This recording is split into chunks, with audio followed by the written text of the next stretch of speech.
Introduction to SIP. What is Session Initiation Protocol? Our objectives on this chapter are: define the SIP protocol, identify its functions, describe the components of the SIP network, and explain the SIP transit. We are just starting with SIP. We just saw the relevancy on the latest chapter. So let's start slowly introducing concepts of SIP while we start with this training. So Session Initiation Protocol, it's a communication protocol for telephony. Its function is to establish multimedia sessions between parties. This was defined by the IETF in 2002. It was one of the first popular telephony protocols outside of the International Telecommunications Union, right? So it was a game changer in terms of communication in the world. SIP functions. Some of the main functions of SIP are the user location. So to find the IP address of a phone, to find the IP address of a SIP device.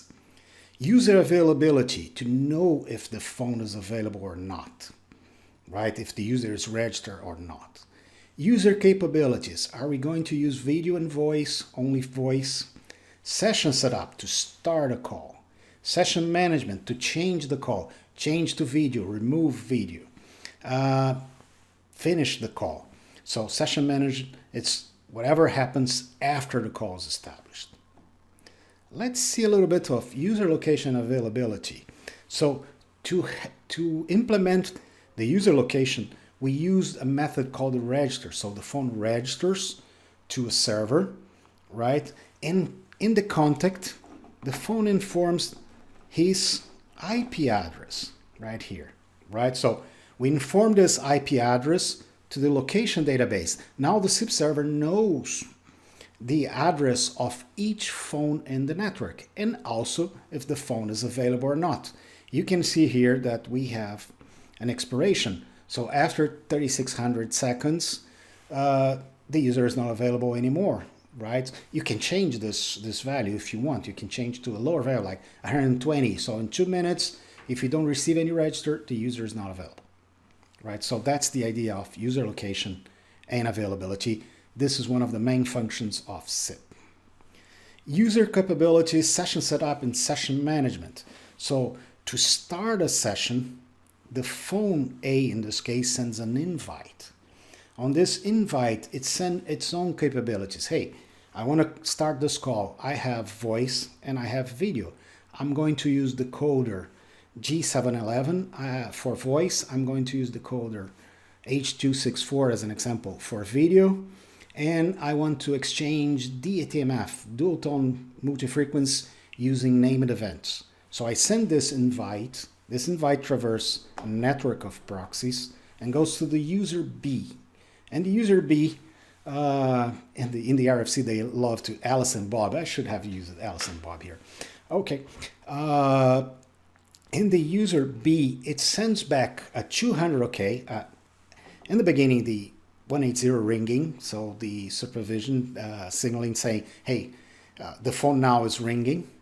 And when this phone sends the 200 OK, it sends the agreed capabilities back. So, okay, I have accepted the G711 as audio. I have accepted the A264 as the video codec.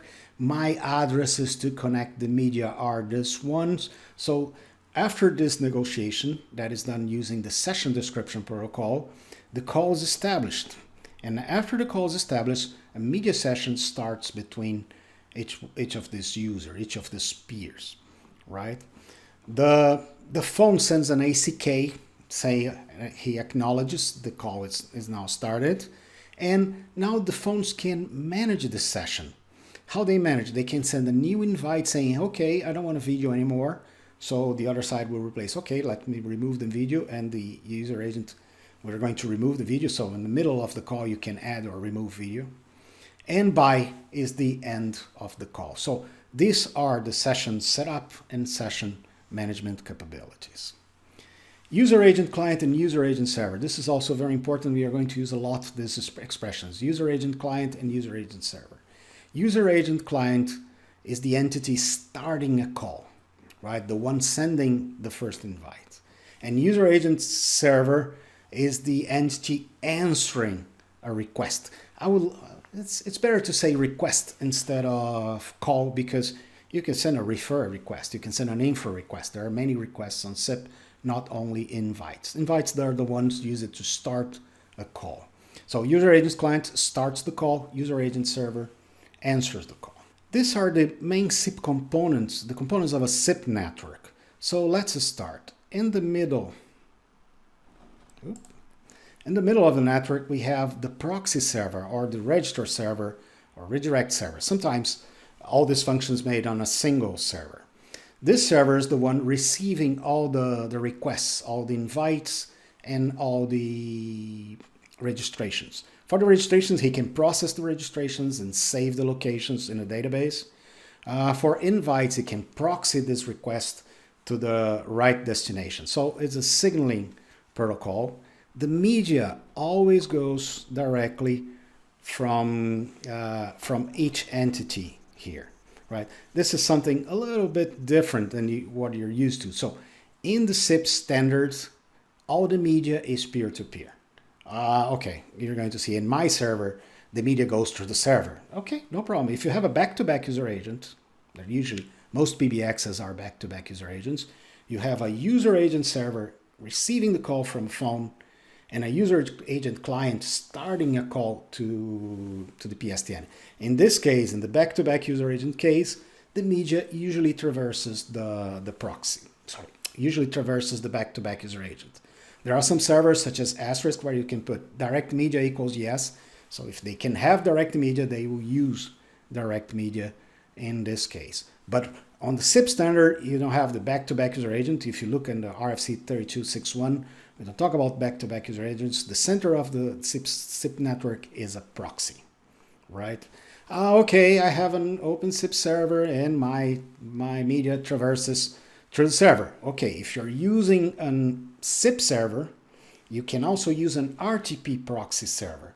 So, but this is an implementation. It's not mandatory, it's not part of the SIP standard, right? So by the SIP standard, the media traverses between the entities, the user agent client, the user agent server, and the back-to-back user agent here, right? That we consider here on the SIP network as a PBX as an example. We can have gateways. So if you want to connect to another network that is not SIP, like a PSTN network, we can use a gateway. We can use a T1 gateway or a E1 gateway. These are the most common gateways in the market, right? But you can also have gateways for other stuff, such as I want a gateway to, let's suppose, H323, another protocol. So MGCP. So there are gateways for other protocols too. So if you're not talking SIP to another entity, you need a gateway to translate the messages from one protocol to another. And then you have the user agent clients, the entity that starts calls, user agent server, the entity who answers the calls, and back-to-back user agents. There are user agent client on one side and user agent server on the other side, back-to-back. That's why it's called the back-to-back user agent. The SIP trapezoid, this is a picture that you have on the RFC 3261. Let me explain. When SIP was created, it was created with email in mind, right? It's something, the SIP system should work as an email system. So we would have connectivity between all companies using SIP without any telco. I don't know why this didn't work until these days, but this is totally possible, right? It's totally possible to have a network where every entity connects together without a requirement for a centralized telco to process the calls. How it works, you have users and domains. So your server, your SIP server, it has one domain configured in exactly the same way as your mail server. So if you want to make a communication with users in the same domain, your email server or your SIP server will work exactly the same way. They will connect the internal users. But when you want to connect to an external users, you have to go to your DNS server, translate the name of the other domain to IP, and send this to the IP, to the next IP. When it arrives an incoming proxy, right? On the other domain, exactly like email, say, okay, this is for me, this is for my domain. Let me send this call to the user. I know the location because this user registered here. This user is not registered here, right? So it was sent here. If the user agent, the agent A at domain A calls the agent B at domain B, it will go to the outgoing proxy. It's not for me. Go to DNS. Okay, I got the IP address. Send to the incoming proxy here. Okay, this is for me. I will go to the user location table to find the address of the user and then send to the user. This is the SIP trapezoid. Not very complicated. In summary, in this section, you have learned to define the SIP protocol. It's a communication protocol defined by the IETF.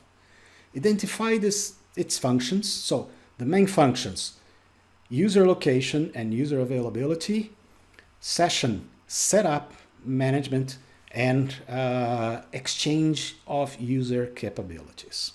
Describe the components of a SIP network: user agent client starting a call, user agent server to answer the call, back-to-back user agents when you have both functions in the same server, and gateways to connect to the PSTN. Also, we have the center of the network that is a proxy server, a proxy or a register server. Usually we have all these functions on a single server. And then we explained the SIP trapezoid, where we told you that the SIP system is very similar to an email system. If it was done correctly, if every company implements a SIP server, you wouldn't need a telephone company anymore. Thanks. See you in the next video.